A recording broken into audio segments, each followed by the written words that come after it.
हम ह्यूमंस इस ग्रह पर सबसे इंटेलिजेंट और विकसित प्राणी है। 2 लाख सालों के हमारे इतिहास में हमने इतनी तरक्की की है जितनी कि पृथ्वी के किसी और प्राणी ने नहीं की है। आज हमारा पृथ्वी पे एक तरह से राज है और हम उस दौर में जी रहे हैं जब हम विज्ञान और तकनीक के माध्यम से हमारे पृथ्वी के बाहर जा सकते हैं और वहाँ की दुनिया को रिसर्च कर सकते हैं। बात करें स्पेस की तो यहाँ इतनी सारी दुनिया है और इतने ग्रह है कि हम इसकी कल्पना भी नहीं कर सकते।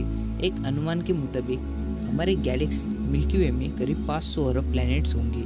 ये इतने ज़्यादा है कि पृथ्वी पर हर आदमी के नाम 70 ग्रह आ सकते हैं। पर इतने अधिक ग्रह होने के बावजूद ऐसा क्या है और क्यों है कि हम आज तक दूसरी दुनिया के प्राणी मतलब एलियन से आज तक नहीं मिल पाए हैं। हमारा यूनिवर्स लगभग 90 बिलियन लाइट ईयर्स में फैला हुआ है, जिसमें से करीब 100 बिलियन से ज़्यादा आकाशगंगाएं हैं और इनमें करीब 10 बिलियन से लेकर 1000 बिलियन तक स्टार हो सकते हैं।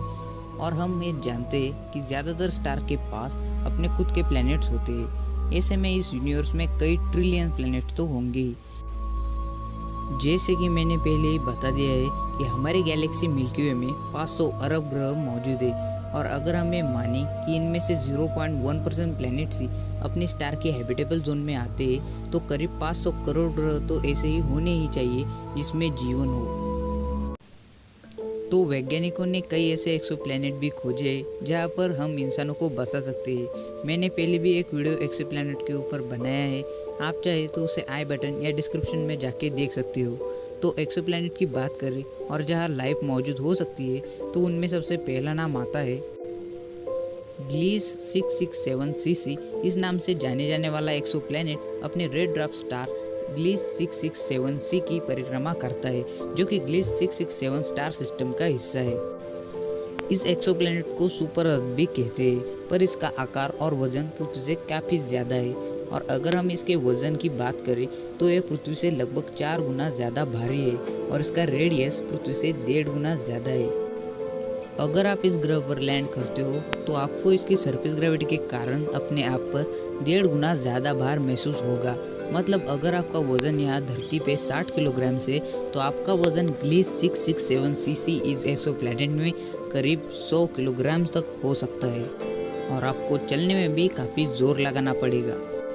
ये एक्सोप्लैनेट अपने स्टार ग्लीस 667c से सिर्फ 1,87,00,000 किलोमीटर दूर है। ये इसके होस्ट स्टार से इतने पास होने की वजह से ये टाइडली लॉक भी है। इसकी वजह से आपको यहाँ पर लैंडिंग इसकी टर्मिनेटर लाइन पर ही करनी पड़ेगी जहाँ तापमान सामान्य हो।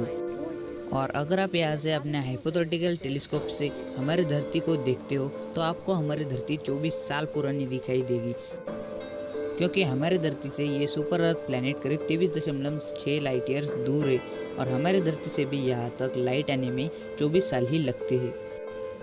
और उसी तरह अगर हमें ग्लीस 667cc पे किसी एलियन लाइफ को देखना है तो अब हमें भी उतनी ही टेलीस्कोप की ज़रूरत पड़ेगी, मतलब 14 करोड़ किलोमीटर इतनी, जो कि असंभव है। और पृथ्वी से 40 लाइट ईयर्स दूर है ट्रैपिस्ट 1 स्टार सिस्टम। इस सोलर सिस्टम में ट्रैपिस्ट 1 स्टार की 7 ग्रह चक्कर लगाते हैं और उनमें से सुपर अर्थ प्लैनेट है ट्रैपिस्ट 1 ही है एक्सोप्लैनेट। अगर आप इस ग्रह पर लैंड करते हो तो आपको बिल्कुल ऐसा लगेगा कि आप पृथ्वी पर ही हो, क्योंकि इस ग्रह की ग्रेविटी एकदम हमारी धरती के समान ही है और इसी वजह से आपको यहाँ चलने में भी कोई परेशानी नहीं होगी। और इसका मास भी बिल्कुल हमारी धरती की तरह ही है और ये रॉकी प्लैनेट होने की वजह से अपने ultra cool red dwarf star के पास होने की वजह से यहाँ लिक्विड वाटर के सबूत भी मिल सकते हैं। ट्रैपिस्ट 1 रेड ड्वार्फ स्टार होने की वजह से हमारे सूर्य के आकार का सिर्फ 11% ही है। इसी वजह से इस स्टार पर हैबिटेबल जोन काफ़ी करीब बनता है। ट्रैपिस्ट 1 प्लैनेट इस स्टार के बहुत बहुत करीब है। ये केवल 6 दिनों में ही अपने होस्ट स्टार का एक चक्कर पूरा कर लेता है, मतलब यह केवल 6 दिनों में ही 1 साल पूरा हो जाता है। ट्रैपिस्ट 1 पर अपने होस्ट स्टार की लाइट पृथ्वी की तुलना में 60% के बराबर, मतलब आधी ही पड़ती है, यानी आपको यहाँ ज़्यादा हीट का सामना भी नहीं करना पड़ेगा। ऐसे में आप आसानी से इस ग्रह को ऑब्जर्व कर सकेंगे। जब आप इस ग्रह के आसमान में देखोगे तो आपको ट्रैपिस्ट 1 तारा और 6 ग्रह दिखाई देंगे जो इस स्टार सिस्टम का हिस्सा है। यहाँ से आपको पृथ्वी दिखाई नहीं देगी, बल्कि सूर्य आसानी से टेलीस्कोप से ऑब्जर्व हो जाएगा। पृथ्वी को देखने के लिए आपको बहुत विशालकाय टेलीस्कोप की ज़रूरत पड़ेगी, जिसे बनाना ही असंभव है। फिर भी मैथ के आधार पर बताएं तो अगर आप ट्रैपिस्ट 1 प्लैनेट से पृथ्वी पर किसी चलते हुए इंसान को देखना चाहते हो तो आपको कम से कम 30 करोड़ किलोमीटर के आकार का टेलीस्कोप चाहिए होगा। इसके बाद ही आप यहाँ सब कुछ देख सकेंगे। पर इतना करने पर भी आपको पृथ्वी 40 साल पुरानी ही दिखाई दे रही होंगी, क्योंकि पृथ्वी से आपकी टेलीस्कोप में लाइट आने में 40 साल लगते हैं। 23 करोड़ किलोमीटर डायमीटर वाला मिरर बनाना और टेलीस्कोप में फिट करना बहुत मुश्किल है। इसीलिए हम किसी भी ग्रह को या उसकी सतह को आज के बने छोटे टेलीस्कोप से नहीं देख सकते हैं। यह टेलीस्कोप केवल विशालकाय ऑब्जेक्ट्स जैसे गैलेक्सीज और नेबुला की क्लियर इमेज ले सकते हैं।